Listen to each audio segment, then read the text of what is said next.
Hey guys, welcome back to another Lore Olympus discussion video. I am Dazzling Kate. Welcome to my channel for those who are new here. And today's subject is the Goddesses of Eternal Maidenhood problem. Now, what I mean is how Rachel thought this was a good idea. Now, what I mean specifically is why would, okay, why would you have Hastia and Athena in a relationship? What's going on with the need to basically have them in a relationship? Now, before I continue, no, I do not I am not saying I don't like LGBT couples, that kind of thing. What I mean is, can't we just respect the, character, the deity we're basically interpreting here? Why would we have something they probably wouldn't be doing? Now, if you really wanted a LGBT character, Rachel, you could have focused on Apollo, who had both female and male lovers. So I don't really get why Athena and Hestia need to be in a relationship. Nonetheless, it's kind of awkward when you really think, hey, did we just basically have, you know, Hastia and Athena in a relationship because they're the only single girls here? Like, does it feel like that situation where it's just like, oh, since they're like all by themselves and stuff, that they need to be in a relationship, which is like, no, they don't. They don't need to be in a relationship. There's asexuality, which means they don't really feel pleasure or anything of that sorts.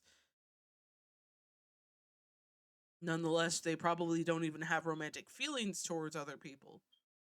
Now, is this necessarily a bad thing to have a representation for people who don't really have any attraction towards anyone, nonetheless not wanting to be in a relationship? I think it's more really strange to me that Rachel was like, you know what, I'm just gonna make it so these characters are together because I said so. Now, if they had a former connection in some way, form or another, aside from being virgin goddesses, then I can understand that. But why would you need to have them be in a relationship? There's plenty of other characters you can focus on being the LGBT characters you need. Now, honestly, it feels like a joke at this point because it's just, I don't know how to word it exactly. It feels like there's so much potential for these characters to be doing something with their program, but I guess they just need to be only mentioned and not really established as important figures, even though Artemis, Athena, and Hestia are very well known deities that are connected to one another for being virgin goddesses. So it doesn't really make sense to have them be underplayed in Lore Olympus. And I don't know, it's just, it feels very forced that they want these characters, like that Rachel wanted Hestia and Athena in a relationship for whatever reason. And I'm not saying asexual people cannot find, you know, partners. It's just, it feels awkward with these two because it's like, if you don't look at anything else aside from well, like aside of them being not really into anyone. I mean, remember when Hestia was desired by Poseidon and Apollo? That's not mentioned in Lore Olympus. It's something I've learned. And she basically rejected them both and took an oath to be a virgin goddess forever. And with Athena, she was desired, but I forgot the guy's name. I can't say it. I know it started with an H, but she rejected him and went on to become her own woman. It's like, why do they need to have a partner in general? Why do they need to have a lover by their side? Isn't the point of like, and especially in this case of Rachel wanting a feminist type story, why do they need to even have partners? Like, let's be real here. Like Hastia, Athena, and Artemis are very badass female characters if given to a good writer. And with Rachel behind those characters, all I've seen is, you know, Artemis is the ultra feminist bitch fit. Hestia is probably one of those Karens, judging by how Demeter and Hera react to her, I guess. And then there's uh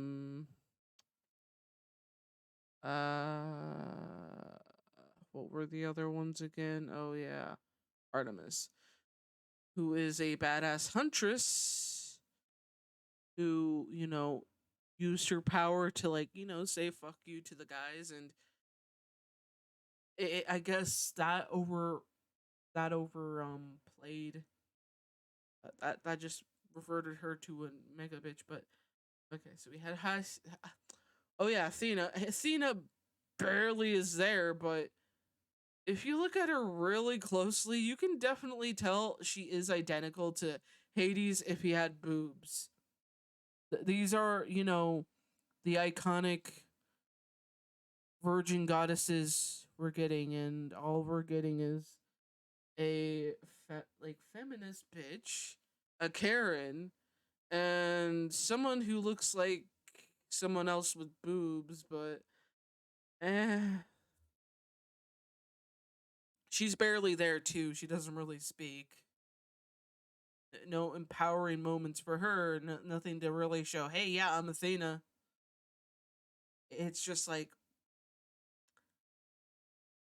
I don't I don't get it. I don't get it. The portrayal, like the portrayal of the female characters in this is ridiculous, especially for these three who are supposed to be badass, inspiring female characters, and we're barely getting any use out of these characters. It's just like, let's focus on Persephone and what she needs, which is a man. And it's like, what's the point of calling it a feminist comic if you're just gonna have it basically have everyone get together with whoever they love? And there's not really that difference between this and, I don't know. It's just, I feel like the only reason people read Lore Olympus nowadays is most likely because of the art style, and the stories are just shit. There's the like I said, the Goddesses of Eternal Maidenhood aren't used enough to really give people an understanding. Hey, yeah, these three are badass. These three are important figures in the Olympus community. Nah, they're just mentioned briefly. This is Persephone's story after all, despite it being called Lore Olympus. No, no, no. It can't be, her having her involved with anything other than being, well, the main character, the super powerful Mary Sue character you'll always see at the top of every cover, and it's like, I'm already bored. Please. I'm already bored. Now, what could easily solve this problem? Give me a minute while I take a sippy sip.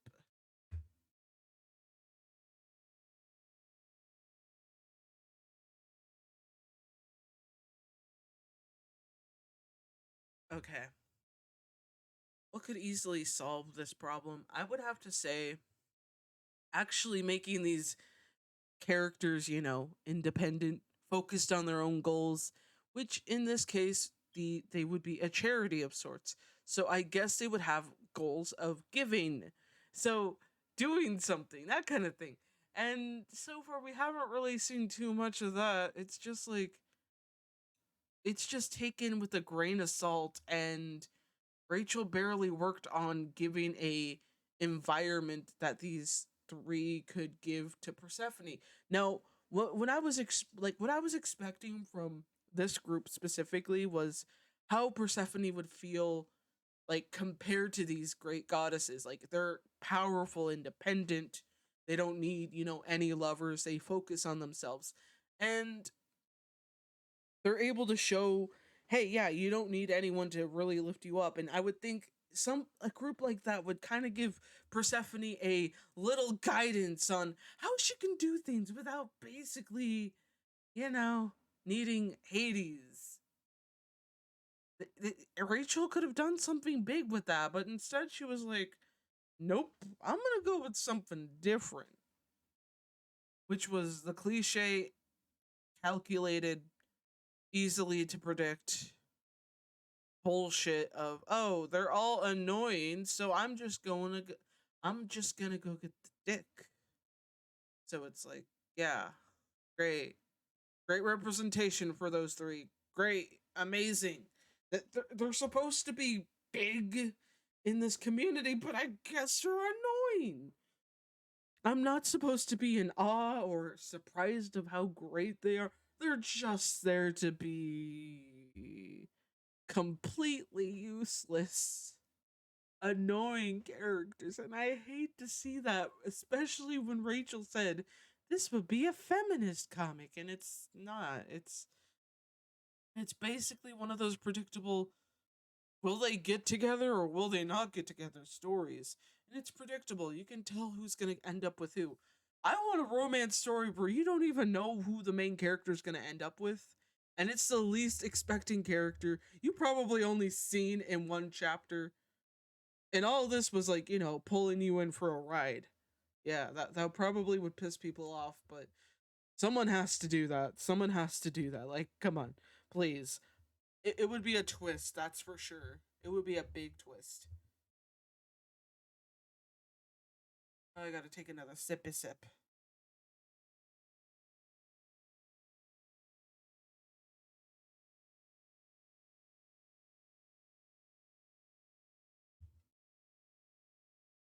Anyways, another thing I feel like is wrong with Hestia and Athena's relationship is that why would we want to see those two together? I mean, there's definitely a lot of other options out there.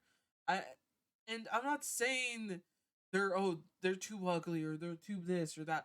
But what I'm basically saying is, wouldn't you not want to, like, especially in a group where all three of you would swear, "Hey, yeah, we're not gonna get with any other guy," and it would be kind of a twist here if, hey, yeah, maybe one of them falls in love and then the other two finds out. That would be a twist if, because I think that's what Rachel was trying to imply with Artemis at one point, but it kind of just didn't go anywhere. It was just mentioned briefly about this one lover that Artemis had, and or a fling or something connected to some guy.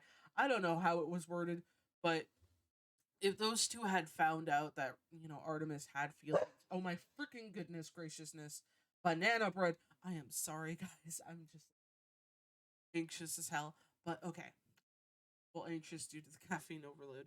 But anyways, if it was something like that, I could probably let it slip. But having two members get together and it's like Artemis is just not told here, and it's like, what the fuck? Okay, I get it.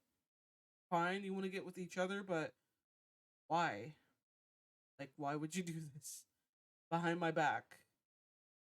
Am I the only one taking this seriously? That kind of thing.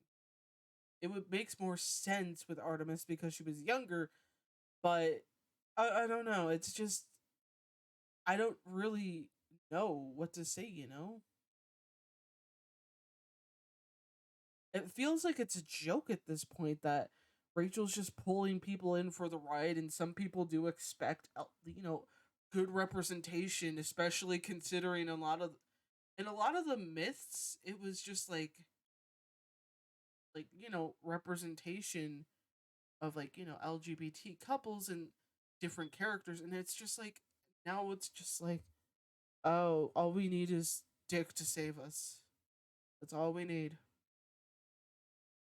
That's all we need, which kind of makes it feel like a joke to me that all they really need in this is to basically get what they want. It makes it easier for them to get what they want if they just I don't know. I'm irritated with this, and you guys can probably tell I am not liking this one bit where it feels like, oh yes, all I really need in my life is like love, and we could have used the Goddesses of Eternal Maidenhood to kind of show some of the characters like Persephone.